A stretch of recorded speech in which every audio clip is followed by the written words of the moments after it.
What is going on, YouTube people? Northeast Ohio Cards and Comics here to talk about cards and comics all in the same video. Look at that. Today we have a little bit of a PC pickup, or definitely a PC pickup, and actually an interesting gift. I bought a card for my wife for her birthday. She's already gotten it, so no spoilers here. Not that she watches many of my videos anyway. But it's an interesting thing that I may actually kind of go down the path at trying to track down some others of.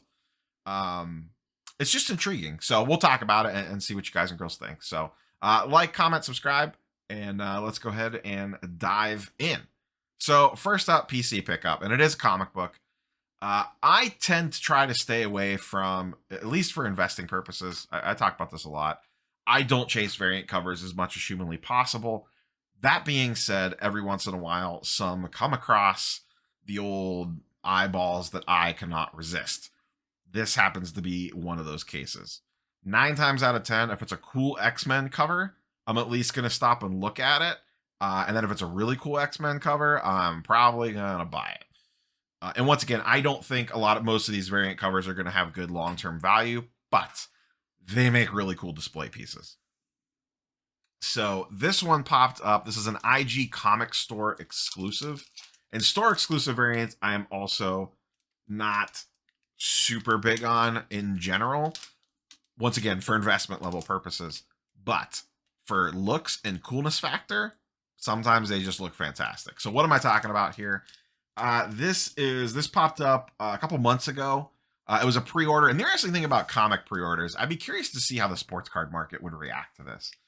So comic book variant pre-orders, they, like in the case of this one, it was limited to 600 copies in a CGC 9.8. And you actually pre-order it for that. You pre-order it for a CGC 9.8. So you are ordering a CGC 9.8 before it even gets shipped out to you. It's limited to 600 copies. I'm always curious if something like that would work in the sports card world. I have a feeling Fanatics may try something like this. Say it's fast forward a few years, LeBron's kid, Bronny James, his whatever Fanatics is, say Prism for the sake of argument, PSA 10 silver, Fanatics green exclusive parallel in a PSA 10 or a whatever grading company they use, numbered to 600, guaranteed PSA 10. There's 600 of them, all of them are PSA 10s. Would the sports card market accept that? Because it's commonplace in the comic book market on a lot of these variant covers. But in the sports card world, we haven't seen that yet, at least not to that degree. So I'd be curious to see how that shapes out. Not to digress here, I've gotten a little off track, but it's kind of one of those interesting talking points.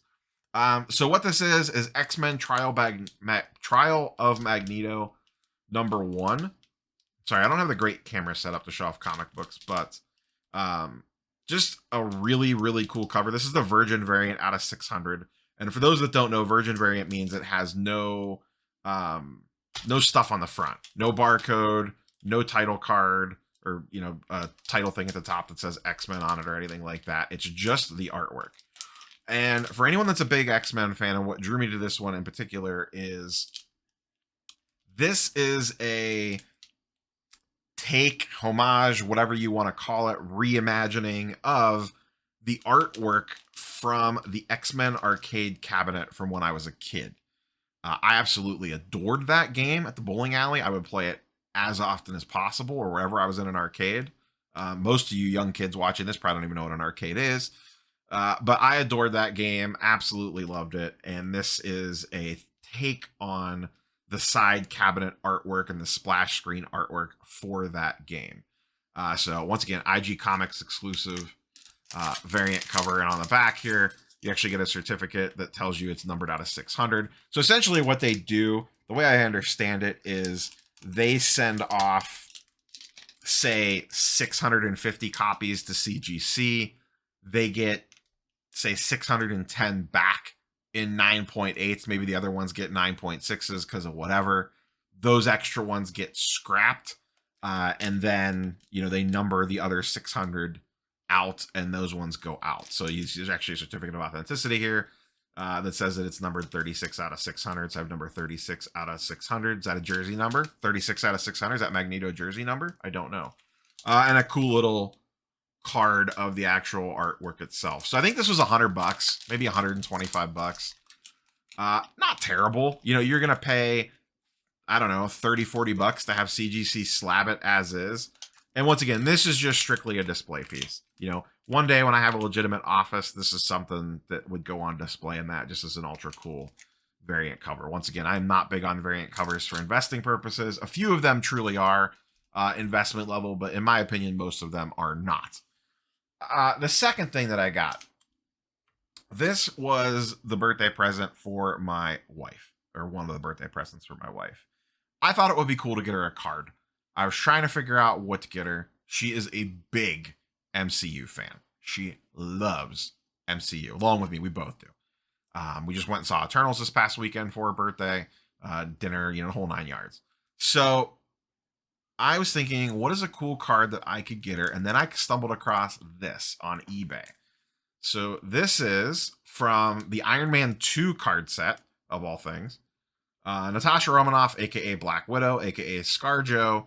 It was already graded BGS 9.5, and you can see this is a patch card. This is an actual piece of Scarlett Johansson's suit from the movie. So the interesting thing about these, and this is something critical to keep in mind, which I did kind of realize this, but I double checked with my pal Norin over at Sketch Card Hive and the Marvel Collectors Card Podcast.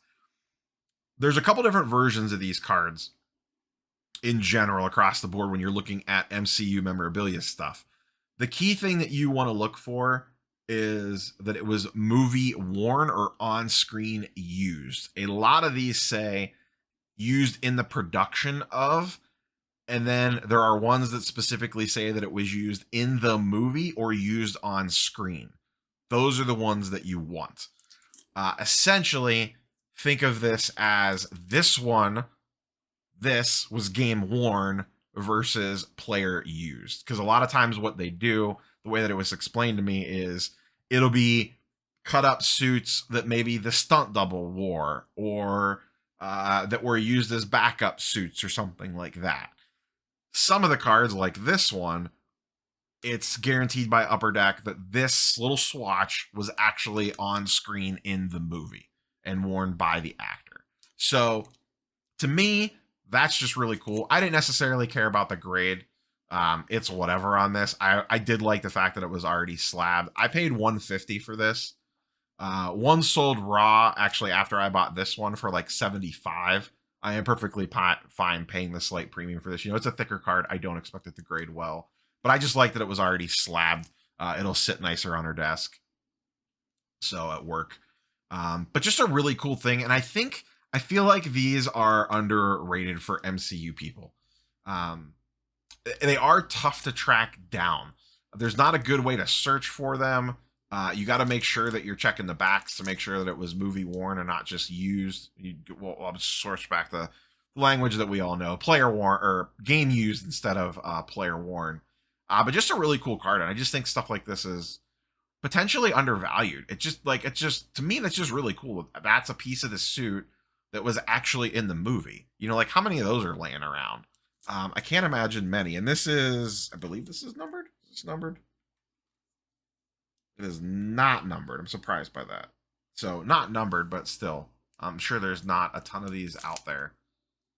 But yeah, cool little card / PC / gift pickup. But this is on my radar now. I'm going to kind of keep my eyes out for some potentially other stuff, especially for characters that I like. Like it would be really cool to have a piece of Doctor Strange's cloak in a card or something like that. I don't know if that exists or not, but it'd be cool to have. The other thing that this kind of set me down the path of are the on-card autos for some of the actors and actresses. Those get pretty pricey, especially depending on the person. But I just like the idea of this movie worn stuff. I just thought that was really cool, especially if you're a fan of the MCU. So this was the other pickup. Like I said, just a cool little PC / pickup, but it may send me down a little bit of a path here.